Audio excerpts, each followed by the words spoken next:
what about you? You know that your case is a hopeless case. I think I told this somewhere. I think it was in Belathur. I asked how many of you are good people. Everybody raised their hand.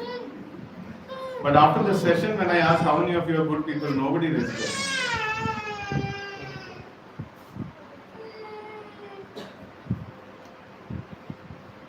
I thought he's feeling separation from the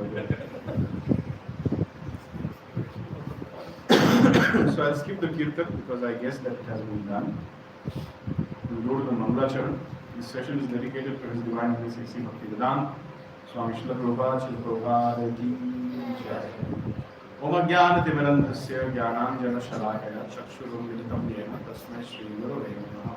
Shri Chaitanya Manobhishtam Sthapitam Yena Bhutale Swayam Rupa Kadamahim Dadati Swapadamikam Vandeham Shri Guru Shri Yudhaparakam Shri Gurum Vaishnavamscha Shri Rupam Sagrajatam Sarvana Raghunatham Sajivam Sadvaitam Savadhutam Parjana Sahitam Krishna Chaitanya Devam Shri Radha Krishna Padam Sarvana Raghunath Shri Vishakhan Namaste.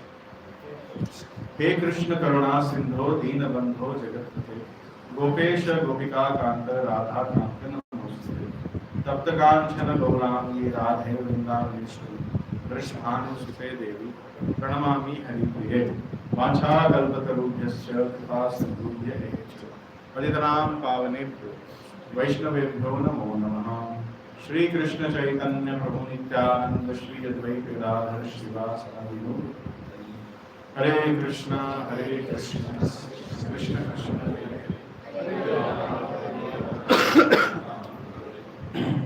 Namo Vishnupadaya Krishna Krishnaya Bhutale Shivade Bhaktivedanta Swami Tinamne Namaste Saraswati Deve Gaurvani Pracharine Nirvishesha Shuddhavani Paschatya Vishasaya Mukam Karoti Vachalam Pangam Langayate Girim Yatripatam Shri Guru Dinathayam Dharmanam Shri Chaitanya Ishwaram Hari Om.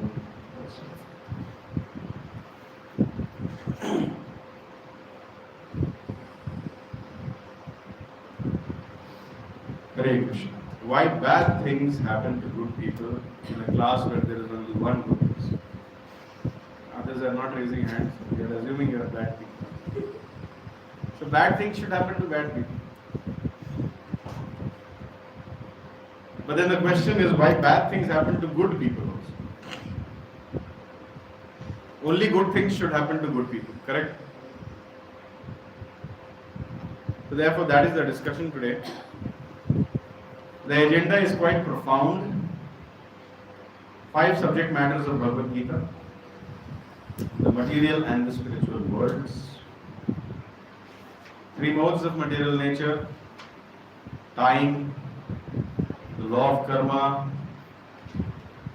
What we can do now. And good change. So are you all ready? So what are the 5 main subject matters of Bhagavad Gita? Who can tell?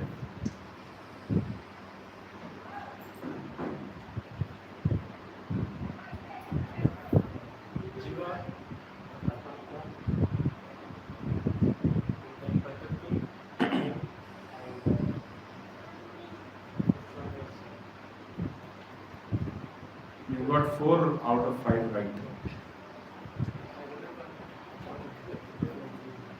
How did you know this? Where did you study? In the Bhagavad Gita. So these are the 5 main subject matters of Bhagavad Gita. Ishwar, Prakriti, Jeev, Kala and Karma. The whole Bhagavad Gita can be divided in these 5 subject matters. Different chapters, they refer to different aspects. But in a sense, these 5 things are only discussed. Ishvara means God. Prakriti means nature. Jiva means soul. Kala means time. Karma means action. Now, so, what is sakarma? Giving charity to terrorist organizations is not sakarma.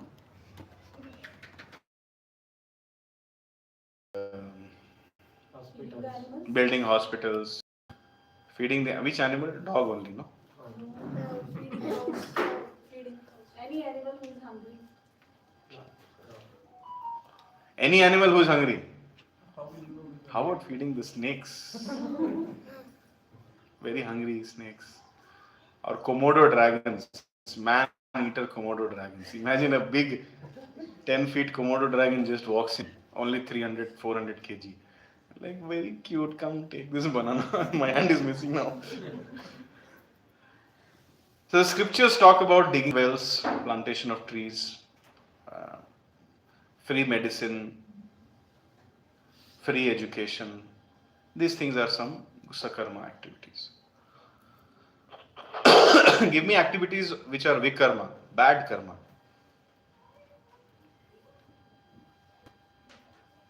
Killing somebody.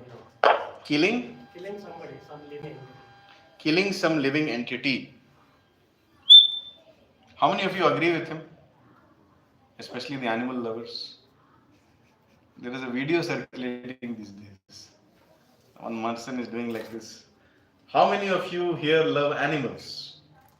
Everybody raises their hand. Have you ever seen that video?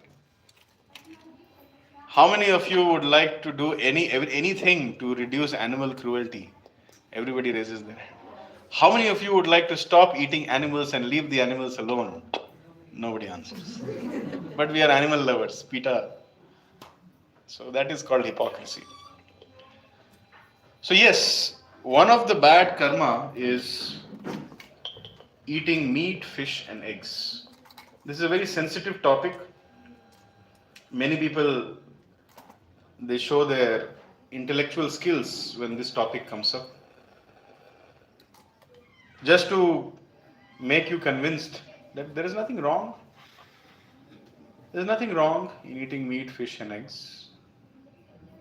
In fact, the regions of the world which are close to sea, especially in India, regions which are close to sea, they call fish as Jaler Phal, the fruits of the water.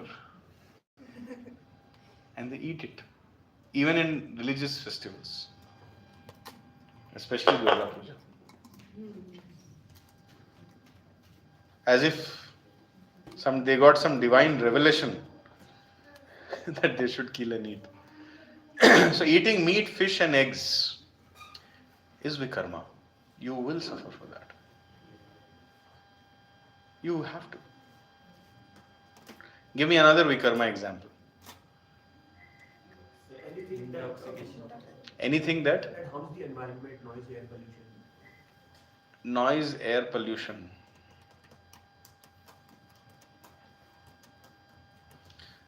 pollution. You mean sound pollution? Sound pollution and air pollution. Some kinds of sounds are pollution for one living entity and conducive for another living entity. I'll give you an example.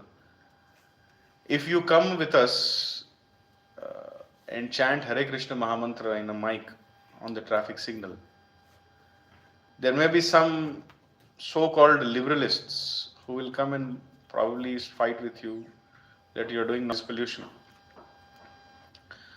But in the actuality of the fact, the truth is that knowingly or unknowingly everybody is hearing the holy name of the Lord, and it is going to help them. This brings us to another crucial discussion here. What is good and what is bad? See, you and me cannot decide what is good or what is bad. Good for you may be bad for me, bad for me may be good for you. So therefore it is not a question of I think, I feel in my opinion or according to me. We have to see what the Shastra says. And in the Shastra it is mentioned, Sadatam kirtayanto maam yatantascha dridhabratah. Lord Krishna has ordered, always keep chanting my holy names. Now if my chanting is disturbing you, that means you are at a fault. You cannot say it is noise pollution. So what is vikarma? Is saying truth vikarma? Speaking truth, is it a bad activity? But let's say if a hunter is chasing a cow, a butcher is chasing a cow, and the cow went in this direction, and if the butcher asks you, where did the cow go, and you speak the truth, then will it be a good activity or a bad activity? So therefore, everything is little relative, good and bad. But there are 4 activities which are absolutely bad in all circumstances, in all time, in all places, in all circumstances, and in all religions. What are those 4 things? Meat eating, intoxication, gambling, illicit sex life. Every religion, in all time, in all place, and in all circumstances condemns this. Everything else is relative. Giving charity is good, but giving charity to a terrorist organization is bad, so relative. Speaking truth is good, but speaking truth to the butcher about the location of a cow is bad. But meat eating, which includes meat, fish and eggs, is bad in all circumstances. Gambling or any act which forces you to lie or take a lot of anxiety which is related to deception comes in the category of gambling, is bad. Intoxication. There are some people who are coming up with researches that how this liquor or how this beer is very good for health and it should be drunk, and idiots don't drink. But liquor or anything which is addictive is bad. Is tea addictive? Yes. Very much. So should it come in the category of intoxication? Yes or no? उतना addiction तो चलता है, थोड़ा बहुत तो जिंदगी में कुछ तो होना चाहिए ना. वाह ताज, मतलब Taj Mahal is good, I meant. See, anything which is addictive is bad. And remember, all addictions are progressive. There is no addiction which will reduce with time.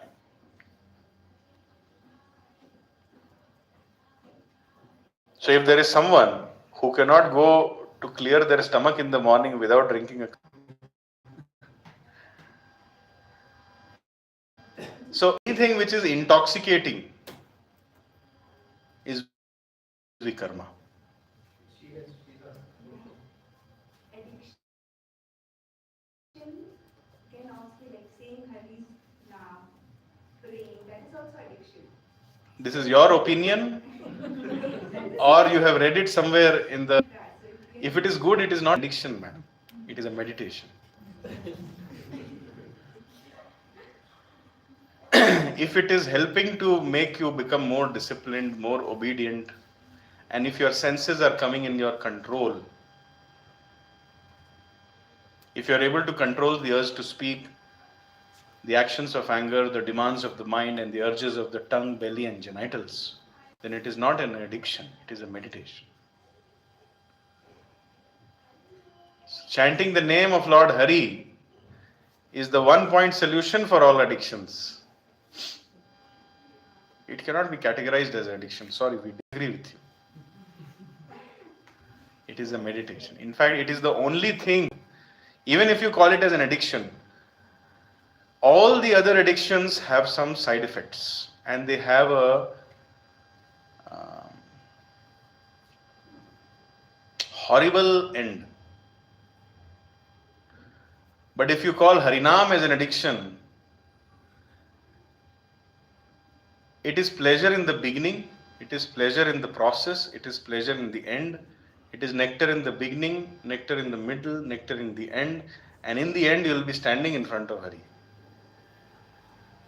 But you cannot say this about the other addictions, which is nectar in the beginning, poison in the end, repentance is the conclusion, frustration is the destiny. I am not playing with words, these are realities. So therefore Harinam cannot be called as an addiction.